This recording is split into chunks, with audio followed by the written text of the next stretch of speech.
جس عورت کا چہرہ سفید ہو اور آنکھیں چمکیلی ہو، اس عورت کے جسم کی 3 چیزیں لازمی کالی ہوں گی۔ اللہ کے نبی حضرت محمد صلی اللہ علیہ وآلہ وسلم کی محفل لگی ہوئی تھی، دیوانے پروانے مستانے بیٹھے ہوئے تھے۔ اللہ کے نبی نے اپنے دیوانوں سے سوال کیا، بتاؤ عورت کے لیے سب سے بہترین چیز کون سی ہے؟ تمام صحابہ خاموش بیٹھے تھے تو شیر خدا اٹھے اور بی بی فاطمہ سے جا کر سوال کرتے ہیں، اللہ کے نبی نے سوال کیا ہے، عورت کے لیے بہترین چیز کون سی ہے؟ جلدی سے مجھے جواب دیں تاکہ میں اللہ کے نبی کو جواب دے سکوں۔ تو حضرت علی رضی اللہ تعالیٰ عنہ گئے اور آپ نے فرمایا، رسول اللہ صلی اللہ علیہ وآلہ وسلم، عورت کے لیے بہترین چیز حیا ہے۔ آپ نے فرمایا، یہ جواب کہاں سے پوچھ کے لائے ہو؟ آپ نے فرمایا، بی بی فاطمہ سے۔ تو اللہ کے نبی نے فرمایا، یقیناً جواب وہی دے سکتی ہے۔ حسن و جمال صرف خوبصورت چہرے کا نام نہیں بلکہ عزت شرافت کا بھی حسن و جمال میں دخل ہے، کیونکہ باوجود خوبصورتی کے شرافت پر دھبے لگے تو سارا حسن مانند پڑ جاتا ہے۔ ناظرین، ہماری آج کی ویڈیو بھی عورت کی خوبصورتی اور اس کے بہترین زیور اور اس کے جسم کے حوالے سے ہے۔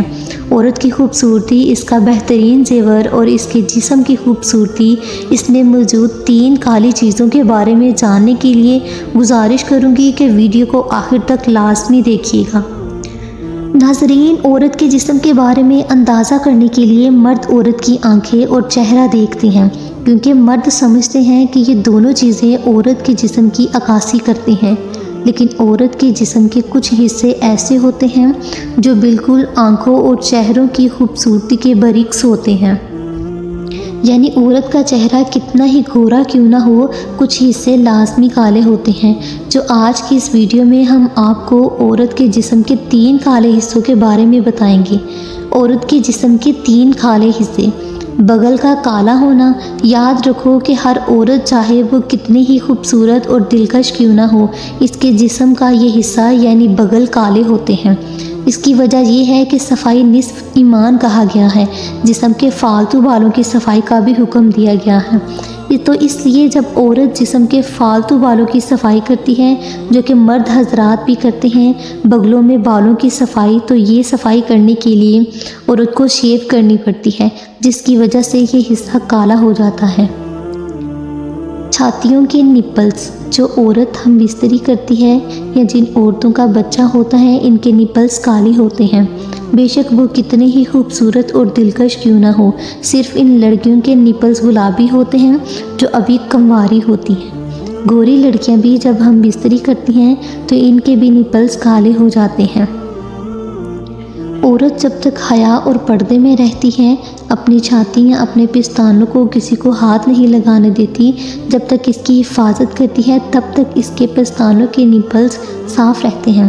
لیکن جیسے ہی عورت کسی سے ہم بستری کرتی ہے یا کوئی اس کے پستان چوستا ہے، خواہ وہ دودھ پیتا بچہ ہو جس سے ہم بستری کر رہی ہو، تب اس کے پستانوں کے نپلز کالے ہو جاتے ہیں۔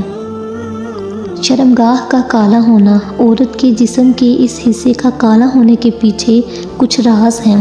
مثلاً لڑکیاں جب چلتی ہیں تو ٹانگ کے آپس میں رگڑ کی وجہ سے یہ حصہ کالا ہو جاتا ہے، یا کچھ لڑکیاں آج کل کی مشت زنی کرتی ہیں تو اس دوران وہ اپنی اس جگہ کو زیادہ زور سے رگڑتی ہیں، اس کی وجہ سے کالی ہو جاتی ہیں۔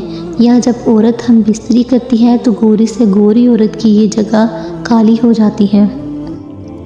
جب عورت کثرت سے ہم بستری کرتی ہے یا مشت زنی کرتی ہے، اس کی شرمگاہ کالی ہو جاتی ہے۔ بہت سے علماء کرام آج کل مشت زنی سے منع کرتے ہیں، لیکن سائنسی ریسرچ کے مطابق 95% لوگ مشت زنی کرتے ہیں، جو یہ کہتے ہیں کہ وہ نہیں کرتے اور جھوٹ بولتے ہیں، کیونکہ مشت زنی کرنے سے منع کیا گیا ہے۔ جو کوئی مشت زنی کرتا ہے وہ گناہ کا مرتکب ہوتا ہے، وہ سخت گناہ گار ہوگا، لیکن یہ کفر نہیں ہے۔ علماء کی نظر میں جو شخص اس کو کفر سمجھتا ہے وہ غلط ہے۔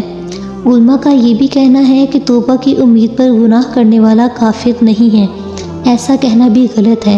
اگر کوئی شخص یہ سوچ کر گناہ کرے کہ میں بعد میں توبہ کر لوں گا تو یہ سوچ غلط ہے، گناہ ہے لیکن کفر نہیں ہے۔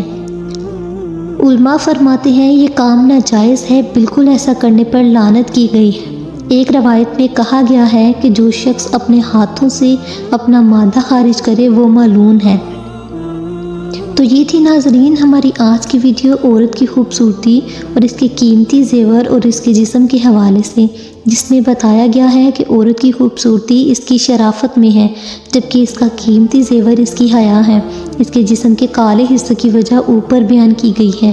جو عورت اپنی شرافت اور حیا کو برقرار رکھتی ہے، اس کی پاسداری کرتی ہے، وہ عورت سب سے زیادہ خوبصورت بھی ہوتی ہے اور اس کا جسم بھی زیادہ خوبصورت ہوتا ہے۔ امید کرتی ہوں میری آج کی ویڈیو آپ کو بہت پسند آئی ہوگی۔ ویڈیو کو لائک اور شیئر کر دیجیے گا اور میرے چینل کو ضرور سبسکرائب کر لیجیے گا۔ اللہ تعالیٰ سے دعا ہے کہ ہمارے پردے سلامت رکھے، ہمیں اپنی شرافت اور حیا کی خوبصورتی کی حفاظت کرنے کی توفیق عطا فرمائے، اور دعا ہے کہ ہمیں دین اسلام کو صحیح سمجھنے اور اس پر عمل کرنے کی توفیق عطا فرمائے۔ آمین۔